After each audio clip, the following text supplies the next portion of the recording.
Okay guys, I'm here today with Jessup and Eli Knight. Huge honor for me. Guys, they have a very nice YouTube channel called Knight Jiu-Jitsu, where they pretty much like do self-defense for Jiu-Jitsu, Jiu-Jitsu for self-defense, and they break down like all the Jiu-Jitsu moves for self-defense, and it's very nice.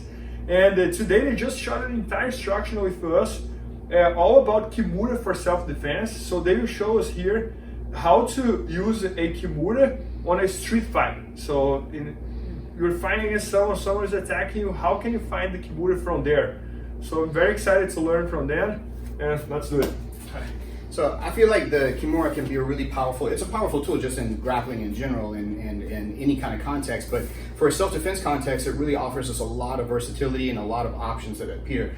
The one that we're looking at here from standing is like, if we're in this kind of situation preceding the event, and I feel like Jared's loading up, he's giving me all kind of the indications that he's about to swing on me. And so if I crash this distance here like this, and sometimes off of here, we can go into different kind of positions, but if we just get kind of tied up in this kind of 50-50 kind of over-under type clinch like this, then something that happens whenever we're in this position, maybe it's that I can't quite access to be able to get my double underhooks, and so instead I'm gonna slide back, I'm gonna push this one here down by my waist, and then from there, I'm gonna bump a little bit on this side to create the space that I need to be able to come over and shoot through this direction. So once I get this configuration, now I have this double wrist lock or the Kimura set up like this, then now from here, I would like to be able to get to a more stable platform, more stable position. I could pull guard, but that puts me on bottom, and so that comes with its own set of problems. So what we're gonna look to do instead, I'm gonna put my foot, I'm gonna hook inside of his hip, I'm gonna step to the outside and do a bit of a pistol squat, and then kick over with it from here. Now, I could land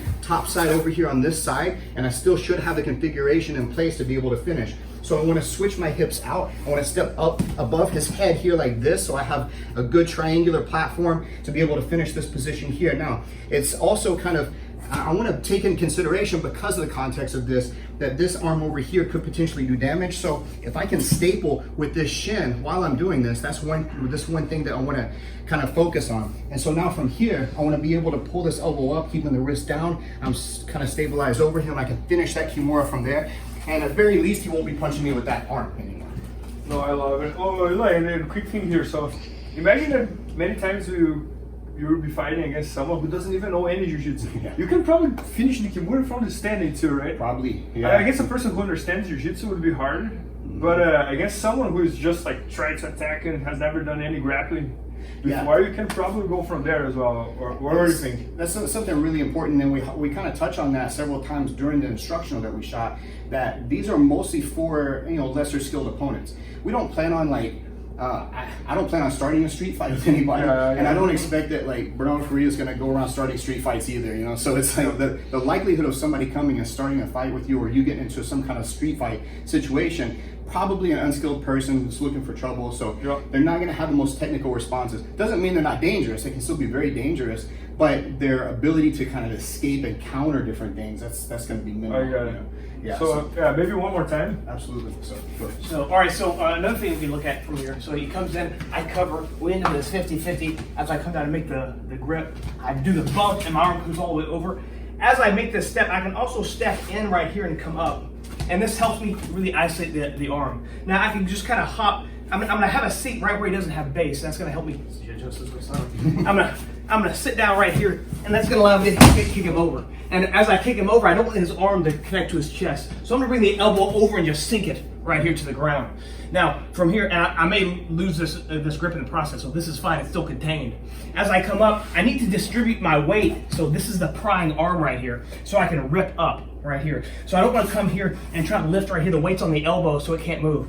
So I put my belly kind of away from his head. I drop my ribs right on the ball and socket joint of the shoulder, and then I'm gonna bring the elbow up and the wrist back for a pretty nasty Kimura right there.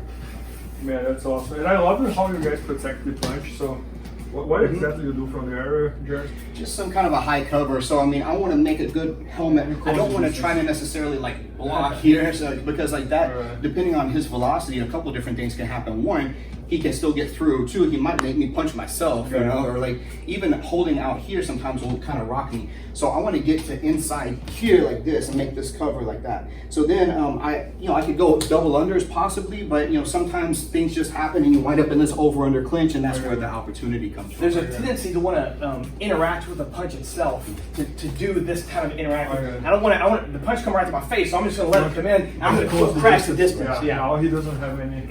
Right, that's awesome. That's awesome. Yeah, so guys, they just shot this entire instruction all about Kimura for self-defense, and a lot of sequence, like Kimuras from everywhere for self-defense. So it's very unique, and it's going to be at BJJFanatics.com and EffectiveSelfDefense.com. So make sure to check that out, and maybe by the time you're watching, it's already there. So thanks so much, Eli. Thank you. Thanks so much, Jared. Awesome. Please help me out to grow my YouTube channel. Just click subscribe. And to watch more videos, just click under see more videos. I hope you enjoyed. BJJFanatics.com. Use the promo code YouTube Faria to get 10% off any instructional video. Improve your jiu-jitsu faster.